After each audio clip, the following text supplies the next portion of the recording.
ಎಲ್ಲರಿಗೂ ನಮಸ್ಕಾರ. ನನ್ನ ಹೆಸರು ಮನಸ್ವಿ ಕುಲಾಲ್. ನಾನು ಶ್ರೀಮದ್ ಭುವನೇಂದ್ರ ಪ್ರೌಢಶಾಲೆ ಕಾರ್ಕಳ ಇಲ್ಲಿಯ 9ನೇ ತರಗತಿಯ ವಿದ್ಯಾರ್ಥಿನಿ. ಇಂದು ನಮ್ಮ ದೇಶದ ಪ್ರಸ್ತುತ ಸಮಸ್ಯೆಗಳಲ್ಲಿ ಒಂದಾದಂತಹ ಅಧಿಕಾರ ಹಾಗೂ ಕಾನೂನಿನ ದುರ್ಬಳಕೆ ಈ ಕುರಿತು ಒಂದಿಷ್ಟು ಮಾಹಿತಿಯನ್ನು ತಮ್ಮ ಜೊತೆ ಹಂಚಿಕೊಳ್ಳಿಕ್ಕೆ ಇಷ್ಟಪಡ್ತೇನೆ. ಭಾರತ ನನ್ನ ದೇಶ ಅಂತ ಹೇಳಲಿಕ್ಕೆ ನನಗೆ ಹೆಮ್ಮೆ ಇದೆ, ಅಪಾರ ಅಭಿಮಾನ, ಗೌರವ ಇದೆ. ಮುಂದುವರಿಯುತ್ತಿರುವಂತಹ ದೇಶಗಳ ಸಾಲಿನಲ್ಲಿ ನನ್ನ ದೇಶ ಕೂಡ ನಿಂತಿದೆ.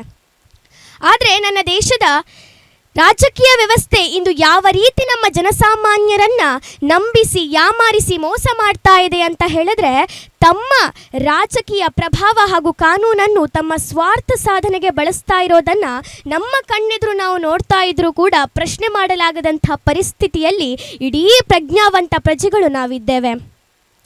ಸಮಯ ಕಡಿಮೆ ಇರೋದ್ರಿಂದ ನೇರವಾಗಿ ವಿಷಯಕ್ಕೆ ಬರ್ತೇನೆ.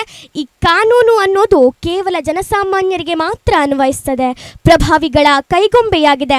ಒಂದು ಕಡೆ ಮಹಿಳಾ ಸಬಲೀಕರಣ ಅಂತ ಹೇಳಿ ಅಬಲ ಅಸಹಾಯಕ ಮಹಿಳೆಯರನ್ನು ಅತ್ಯಂತ ಕೆಟ್ಟದಾಗಿ ಶೋಷಣೆ ಮಾಡಿ ತಮಗೆ ಬೇಕಾದಂತೆ ಉಪಯೋಗಿಸಿ ಕೊನೆಗೆ ಅದೇ ಅಧಿಕಾರದ ದರ್ಪದಿಂದ ಅವರ ಅನ್ಯಾಯದ ವಿರುದ್ಧದ ಧ್ವನಿಯನ್ನು ವ್ಯವಸ್ಥಿತವಾಗಿ ಹತ್ತೆಕ್ತಾರೆ. ಇದಕ್ಕೆ ಇಡೀ ಸಮಗ್ರ ಸಾಂವಿಧಾನಿಕ ವ್ಯವಸ್ಥೆಗಳಾದಂಥ ಪೊಲೀಸ್ ಇಲಾಖೆಗಳಾಗಿರ್ಬೋದು, ಸರ್ಕಾರಿ ಕಚೇರಿಗಳಾಗಿರ್ಬೋದು, ಸುದ್ದಿ ಮಾಧ್ಯಮಗಳು, ಅಷ್ಟೇ ಯಾಕೆ ಕೊನೆಗೆ ನ್ಯಾಯಮೂರ್ತಿಗಳನ್ನು ಕೂಡ ಕೊಂಡುಕೊಳ್ಳುವಂಥ, ಅದನ್ನು ಹೊರ ಪ್ರಪಂಚಕ್ಕೆ ತಿಳಿಯದಂತೆ ಮುಚ್ಚಿಡುವಂಥ, ಅದರ ಜೊತೆಗೆ ಆ ತಪ್ಪನ್ನು ಸಮರ್ಥಿಸಿಕೊಳ್ಳುವಂಥ ಒಂದು ಜನಸಾಮಾನ್ಯರ ದೊಡ್ಡ ಜಾಲವೇ ಸೃಷ್ಟಿಯಾಗಿರ್ತದೆ. ಈ ನಿಟ್ಟಿನಲ್ಲಿ ಸಾಮಾಜಿಕ ಜಾಲತಾಣಗಳ ದುರ್ಬಳಕೆ ವ್ಯಾಪಕವಾಗಿರೋದು ಕಂಡುಬರ್ತದೆ. ಕಾನೂನು ಹಾಗೂ ಅಧಿಕಾರದ ದುರ್ಬಳಕೆಯನ್ನು ಮಾಡಿ ಅಭಿವೃದ್ಧಿ ಎಂಬಂಥ ಹೆಸರಿನಲ್ಲಿ ನಮ್ಮ ಪ್ರಾಕೃತಿಕ ಸಂಪತ್ತು ಲೂಟಿ ಆಗ್ತಾ ಇದ್ರೂ ಕೂಡ ಪ್ರಶ್ನೆ ಮಾಡಬೇಕಾದಂತಹ ಸುದ್ದಿ ಮಾಧ್ಯಮಗಳು ಪ್ರಶ್ನೆ ಮಾಡ್ತಾ ಇಲ್ಲ. ಇದರಿಂದ ಅದರ ಕಾರ್ಯದಕ್ಷತೆಯ ಬಗ್ಗೆ ನಮ್ಮ ಜನರಲ್ಲಿ ಸಂಶಯ ಮೂಡ್ತಾ ಇದೆ. ತಮ್ಮ ರಾಜಕೀಯ ಅಭಿವೃದ್ಧಿಗೋಸ್ಕರ ಜಾತಿ ಧರ್ಮಗಳ ಮಧ್ಯೆ ವಿಷ ಬೀಜವನ್ನು ಬಿತ್ತಿ ಅಮಾಯಕ ಜನರನ್ನು ಬಳಸಿಕೊಂಡು ಗಲಾಟೆ ದೊಂಬಿಗಳನ್ನು ಸೃಷ್ಟಿಸಿ ಸಾವು ನೋವುಗಳನ್ನು ನೋಡ್ತಾ ಇರುವಾಗ ಪ್ರಸ್ತುತ ನಮ್ಮ ರಾಜಕೀಯ ಪರಿಸ್ಥಿತಿ ನಮ್ಮ ಭಾರತವನ್ನು, ನಮ್ಮ ಭಾರತದ ಪ್ರಜೆಗಳಾದ ನಮ್ಮನ್ನು ಎಲ್ಲಿಗೆ ತಂದು ನಿಲ್ಲಿಸಬಹುದು ಎಂಬಂಥ ಆತಂಕದ ಜೊತೆ ಬೇಸರ ಕೂಡ ಆಗ್ತದೆ ಮಿತ್ರರೇ. ಹಾಗಾದರೆ ಈ ಒಂದು ಭ್ರಷ್ಟ ವ್ಯವಸ್ಥೆಗೆ ಪರಿಹಾರವೇ ಇಲ್ವಾ, ಅಂತ್ಯವೇ ಇಲ್ವಾ ಅಂತ ಕೇಳೋದಾದರೆ ಇದೆ. ಆದರೆ ಅದು ಅಷ್ಟು ಸುಲಭದ ಮಾತಲ್ಲ. ಮೊದಲು ನಾವು ಪ್ರಜೆಗಳು ಎಚ್ಚೆತ್ತುಕೊಳ್ಬೇಕು. ನಮ್ಮ ಸಮಾಜಕ್ಕೆ ಆದಂಥ ಅನ್ಯಾಯವನ್ನು, ನಮ್ಮ ಪಕ್ಕದವರಿಗೆ ಆದಂಥ ಅನ್ಯಾಯವನ್ನು ನಮಗಾದ ಅನ್ಯಾಯ ಅಂತ ಬಗೆದ್ರೆ ಬಹುಶಃ ಈ ಒಂದು ಬದಲಾವಣೆ ನಮ್ಮಿಂದ ಸುಲಭ ಸಾಧ್ಯ ಅಂತ ಹೇಳ್ತಾ ನನ್ನ ಮಾತಿಗೆ ಇದೀಗ ಪೂರ್ಣ ವಿರಾಮವನ್ನು ಇಡ್ತಾ ಇದ್ದೇನೆ. ಅವಕಾಶಕ್ಕಾಗಿ ವಂದಿಸ್ತಾ ನನ್ನೆರಡು ಮಾತುಗಳನ್ನು ಮುಗಿಸ್ತೇನೆ. ಜೈ ಹಿಂದ್, ಜೈ ಕರ್ನಾಟಕ ಮಾತೆ. ಧನ್ಯವಾದಗಳು. ಮನಸ್ವಿ ನಮಸ್ಕಾರ. ಯಾವ ಸ್ಕೂಲ್ ಮತ್ತು ಎಷ್ಟನೇ ಕ್ಲಾಸ್ ನೀವು?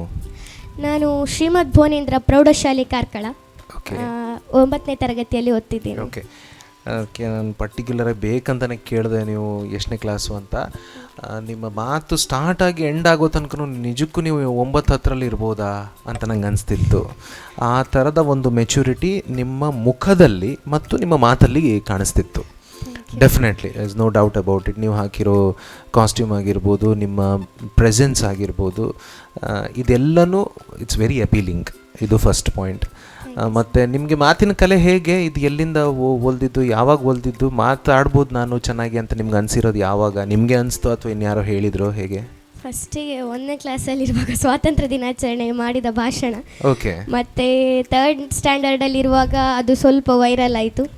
ಮತ್ತು ನನ್ನದು ಲಾಕ್ಡೌನಲ್ಲಿ ಕೆಲವೊಂದು ಬಂದಂಥ ಸ್ಪರ್ಧೆ ಕಾಂಪಿಟೇಷನ್ಸ್ಗಳೆಲ್ಲ ಬರ್ತದಲ್ಲ, ಅದರಲ್ಲಿ ಪಾರ್ಟಿಸಿಪೇಟ್ ಮಾಡಿದೆ. ಅಲ್ಲಿಂದ ನನ್ನ ಜರ್ನಿ ಸ್ಟಾರ್ಟ್ ಆಯಿತು. ಅಪ್ಪ ಸ್ವಲ್ಪ, ಅಮ್ಮ, ಟೀಚರ್ಸ್, ಇಬ್ಬರು ಟೀಚರ್ಸಾ? ಇವರು social media viral star sir. ಹೌದಾ? Okay okay okay. ಹೌದಾ? ಅಲ್ಲ, ಬಟ್ ನೀವು 9th ಸ್ಟ್ಯಾಂಡರ್ಡ್ ಅಂತ ನಂಗೆ ಇನ್ನೂ ಅದು ಕನ್ವಿನ್ಸ್ ಆಗ್ತಿಲ್ಲ. ಅದು ನಿಜ ಇರಲಿ. ಹಾಗೆ ಆಯಿತು. ಆಮೇಲೆ ನಿಮ್ಗೆ ಯಾರಾದರೂ ಸ್ಪೀಕರ್ಸ್ ಐಡಲ್ ಇದ್ದಾರಾ ನಿಮಗೆ? ಸರ್, ನಾನು ಅಷ್ಟು ಕೇಳೋದಿಲ್ಲ, ಆದರೆ ಕೇಳ್ತೇನೆ. ಬಟ್ ಅವ್ರದ್ದು ಹೆಸರು ಅದೆಲ್ಲ ಜಾಸ್ತಿ ಕೇಳೋದಕ್ಕೆ ಹೋಗೋದಿಲ್ಲ. ಅವರದ್ದು ಮಾತಿನಲ್ಲಿ ನಾನು ಇನ್ಸ್ಪೈರ್ ಆಗ್ತೇನೆ. ಓಕೆ. ಯಾವ ಥರದ ಮಾತುಗಳು ನಿಮಗೆ ಬೇರೆ ಸ್ಪೀಕರ್ಸಿಂದ, ಯಾವ ಸಬ್ಜೆಕ್ಟ್ಸ್ಗಳನ್ನು ನೀವು ಕೇಳೋದಕ್ಕೆ ಇಷ್ಟಪಡ್ತೀರಿ? ಈಗ ಲೈಫಲ್ಲಿ ಏನೇ ಒಂದು ಪ್ರಾಬ್ಲಮ್ ಬಂದರೆ ಸಹ ಅದನ್ನು ಯಾವ ರೀತಿ ನಾವು ಮುಂದುವರಿಸ್ಕೊಂಡು ಹೋಗಬೇಕು ಎಂಬಂಥ ಮಾತು ಕೆಲವೊಬ್ಬರಿಂದ ನಾನು ಕೇಳ್ತೇನೆ. ಆ ಟೈಪ್ ಇದು ಮತ್ತೆ. Okay, nice. ನಾನು ಹೆಚ್ಚೇನು ಹೇಳೋದಕ್ಕೆ ಇಲ್ಲ ಅಂತ ಅನಿಸುತ್ತೆ. ನಿಮ್ಮ ಮೆಚುರಿಟಿ ಕೂಡ ನಿಮಗೆ ವಯಸ್ಸಿಗಿಂತ ಜಾಸ್ತಿನೇ ಸ್ವಲ್ಪ ಮೆಚುರಿಟಿ ಇದೆ ಅಂತ ಅನಿಸುತ್ತೆ. ನೀವು ಮಾತಾಡಿದ ರೀತಿ ಎಲ್ಲನೂ ನನಗಂತೂ ವೈಯಕ್ತಿಕವಾಗಿ ತುಂಬ ಇಷ್ಟ ಆಯಿತು. Yes, looking forward. ನೀವು ಬೇರೆ ಸಬ್ಜೆಕ್ಟ್ಸ್, ಇದು ಸ್ವಲ್ಪ ಅಂದರೆ ದೇಶದ ಸಮಸ್ಯೆಗಳು ಇತ್ಯಾದಿ ಎಲ್ಲ ಬೇರೆ ಲೈಟ್ ಸಬ್ಜೆಕ್ಟ್ ಕೊಟ್ಟರೆ ಹೇಗೆ ಮಾತಾಡ್ಬೋದು ಆ ಕ್ಯೂರಿಯಾಸಿಟಿ ನನಗಿದೆ.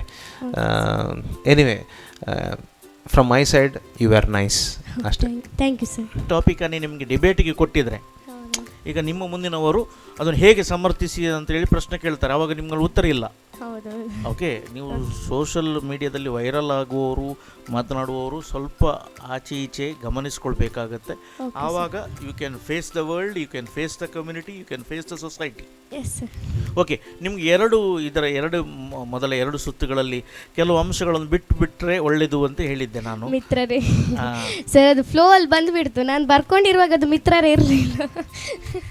ಬಂಧುಗಳೇ ಹೋಗಿದೆ, ಮಿತ್ರರೇ ಹೋಗಿದೆ, ಈ ಸಲ ಒಂದು ಕಡೆಯಲ್ಲಿ ಬಂತು ಮಿತ್ರರೇ ಅಲ್ಲ. ಹೌದೌದು. ಅದು ಅವರಿಗೆ ಮಿತ್ರರನ್ನು ಬಿಡ್ಲಿಕ್ಕೆ ಆಗುದಿಲ್ಲ ಅಂತ. ಇಲ್ಲ, ಅದು ಬಿಡಬೇಕು. ನೆಕ್ಸ್ಟ್ ಟೈಮ್ ಬಿಡದಿದ್ರೆ ಅದು ಕಾಪಿ ಅಂತ ಆಗುತ್ತೆ, ನನಗೇನು ಲಾಸ್ ಇಲ್ಲ. Okay okay. ಸಾನ್ವಿಯ ಮಾರೆ ಅಲ್ಲಿ ಎಂಚಿನ ಅಲ್ಲಿ ಮನಸ್ವಿಯ ಅಲ್ಲಿ ಅರೆಂತುದು ಭಾಷಣ ಮಲ್ಪುನತ ಮೇರ್ನ ಕಾಪಿ ಮಲ್ಪುನತ ಪುದರ್ ಹಿರೇಗ ಹಾಲು. ಹಾಂ ಸರ್. ಓಕೆ, ಪಾತ್ರನ ಮನಸ್ವಿಲಕ್ಕ ಪಾತ್ರೋಡು ಬಂದ ಜನಗಳು ಪನೋಡಾಂಡ ಈ ಶಬ್ದಗಳನ್ನು ಬಿಡಬೇಕು ನೀನು. ಅದರ ಬದಲಿಗೆ ಬೇರೆ ಶಬ್ದಗಳನ್ನು ಹಾಕು. ಓಕೆ. ಅವರು ಬಳಸುವಂಥ ಶಬ್ದಗಳು ಯಾಕೆ ಗ್ರಿಪ್ಪಿಗೆ, ಹಾಂ ಹಾಂ, ಅರ್ಥ ಆಯ್ತಾ? ಓಕೆ. ನೆಕ್ಸ್ಟ್ ಸೆಂಟೆನ್ಸ್ ಬರಲಿಕ್ಕೆ ಅವರು ಗ್ರಿಪ್ಪಿಗೆ. ಹೌದೌದು. Okay okay sir.